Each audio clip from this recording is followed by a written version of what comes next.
Salam sejahtera, terima kasih karena bersama dengan saya di Nazilin Unity Channel. Isu kali ini lebih hangat, yaitu membabitkan kerajaan persekutuan. Apabila Zahid Hamidi di dalam satu pendedahan baru-baru ini menyatakan bahwa ada cubaan untuk memujuk Barisan Nasional untuk keluar daripada kerajaan perpaduan, dan menyatakan bahwa ada pula memujuk dengan tawaran untuk menjadikan Zahid Hamidi sebagai Perdana Menteri. Namun demikian, Zahid Hamidi telah menegaskan bahawa beliau tidak akan terpujuk rayu untuk perkara tersebut. Zahid Hamidi telah menyatakan bahawa beliau walaupun banyak kali sudah dikhianati oleh orang-orang lain, rakan-rakan lain, meninggalkan beliau di dalam Parti Barisan Nasional, bahkan dikhianati oleh rakan gabungan parti-parti lain, tetapi Zahid kata dia tidak akan khianati kawan, iaitu Pakatan Harapan.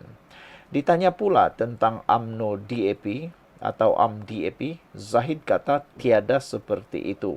Yang ada ialah Barisan Nasional Pakatan Harapan. Itu ada. Atau UMNO Pakatan Harapan, bukan UMNO DAP. Zahid juga menyatakan bahawa ada cubaan untuk memujuk, menarik sokongan atau keluar daripada kerajaan. Dan perkara itu tentunya akan membuatkan kita semua terfikir, siapa lagi yang memujuk kalau bukan pembangkang? Siapa lagi yang berfaedah mendapat manfaat kalau Barisan Nasional keluar daripada kerajaan? Tentulah pembangkang. Tetapi jawapan ini mengejutkan kita semua apabila Perikatan Nasional menafikan bahawa mereka memujuk Barisan Nasional untuk membentuk kerajaan baharu. Tiada sebarang keputusan dibuat oleh Majlis Tertinggi Perikatan Nasional PN maupun Parti Pribumi Bersatu Malaysia Bersatu dalam urusan rundingan membentuk jajaran baharu kerajaan perpaduan seperti mana yang didakwa pengerusi Barisan Nasional BN, Datuk Seri Dr. Ahmad Zahid Hamidi. Itu kata Parti Bersatu. Kita belum dengar lagi pula apa pula kata oleh Parti PAS. Mungkinkah yang memujuk supaya BN membentuk kerajaan perpaduan ini bukan Parti Bersatu tetapi PAS? Ahli Majlis Kerja Tertinggi PN, Datuk Seri Dr. Ronald Kiandi berkata, pihaknya menafikan dakwaan sedemikian dan menolak bahawa gabungan itu mempunyai kaitan dengan usaha memujuk BN keluar daripada kerajaan perpaduan. Ada netizen mengingatkan Parti Bersatu supaya lebih berhati-hati kerana rekod menunjukkan bahawa PAS pernah secara diam-diam membuat pakatan dengan orang luar tanpa pengetahuan rakan pakatan yang lain. Apabila Perikatan Nasional dibentuk dahulu, tanpa pengetahuan daripada UMNO, secara diam-diam PAS membuat pakatan pula dengan Parti Bersatu membentuk Perikatan Nasional. Itu sebabnya UMNO agak kecewa dan marah kerana ditikam dari belakang, dikhianati secara sembunyi-sembunyi. Jadi kalau bersatu kata, dia tidak tahu. Ronald Kiandi kata tiada seperti dalam apa-apa mesyuarat.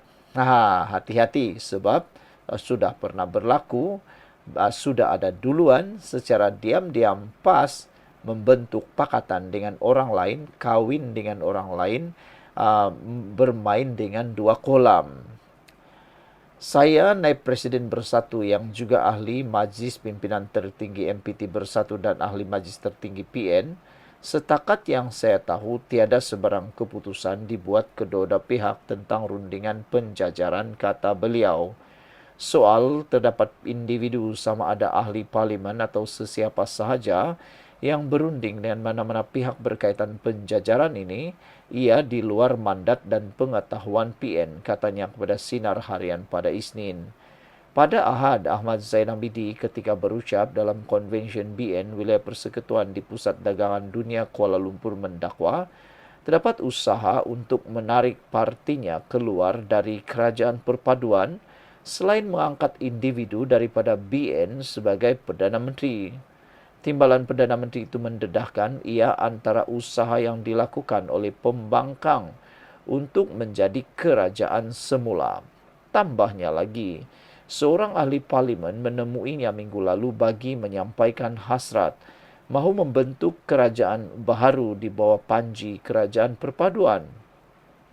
Dalam masa sama jelasnya, individu berkenan meminta untuk diserap semula dalam kerajaan dan turut memohon jawatan sebagai menteri.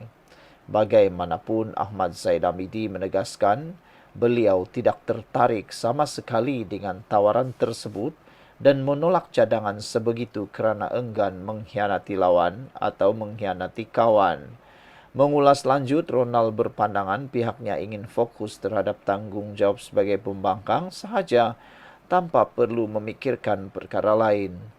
Perikatan Nasional bangga mengangkat tanggungjawab sebagai pembangkang, malah akan terus memainkan peranan menjadi semak dan imbang kepada kerajaan, ujar ahli parlimen beluran itu.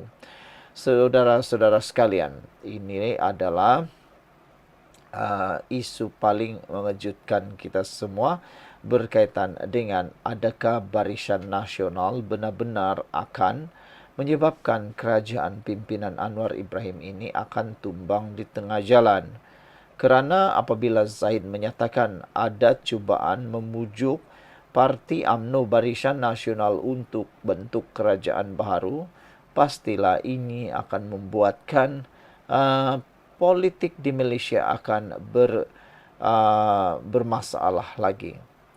Sebenarnya kita berharap supaya tidak adalah penjajaran-penjajaran baharu, pembentukan-pembentukan kerajaan baharu yang melibatkan parti-parti politik yang menyebabkan ekonomi kita merosot lagi, yang menyebabkan negara kita berkucar-kacir lagi, huru-hara lagi. Kita dah muak dah melihat percaturan-percaturan teruk buruk seperti ini. Percaturan-percaturan seperti ini sebenarnya sudah ditolak oleh rakyat. Yang rakyat tahu percaturan hanya satu saja, iaitu melalui peti undi. Kalau anda nak bentuk kerajaan, memeliharalah tanggungjawab anda dengan baik. Bekerjalah dengan baik, maka rakyat akan pilih anda dan anda boleh membentuk kerajaan. Bukannya dengan cara membentuk pakatan-pakatan yang disifatkan sebagai pakatan taik yang menyebabkan negara kita huru-hara. Tunggulah pilihan raya. Berkata titah ke bawah duli yang maha mulia yang di Pertuan Agong, tunggulah pilihan raya barulah berpolitik dan berkempen. Jangan sekarang. Sekian dulu untuk kali ini. Jangan lupa tinggalkan komen anda.